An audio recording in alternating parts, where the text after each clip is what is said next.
Assalomu alaykum va rahmatullohi va barakatuh. Hurmatli kuzatuvchilarimiz, alhamdulillah. Makka mukarramada Diyor Aroba mehmonxonamizda tushlik vaqti. Ya'ni obed. Tartibga solishlik maqsadida ayol va erkaklar aralashishi va bu joyda ko'p odamlar ozor topmasligi maqsadida ayollar avval, keyin erkaklar jamoasi ovqatlanishni tartibga qo'yganmiz. Birinchi ayollarimiz kirib ovqatlanishadi, peshindan keyin bo'lsa erkaklarimiz. Allah xayrli qilsin, ibodatga quvvat olsin.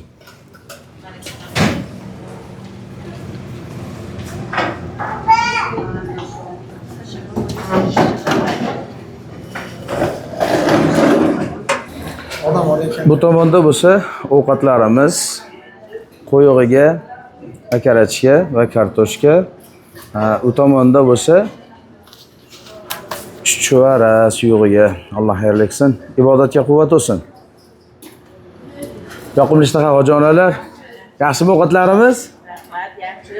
Alloh rozi bo'lsin, ibodatga quvvat olsin. Ha, maşallah. Allah hamisha yaxshilarni ro'para qilaversin. Qalay ovqatlarimiz?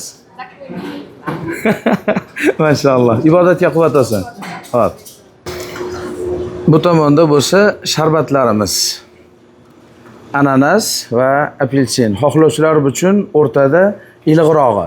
Sabab mana agregatimiz jicha muzlatib yuboradi. Shuning uchun xohlovchilar o'rtada iliqdan olib iste'mol qilishligi mumkin. Bu tomonda bo'lsa choy, ya'ni qaynoq suvlarimiz. Alloh rozi bo'lsin.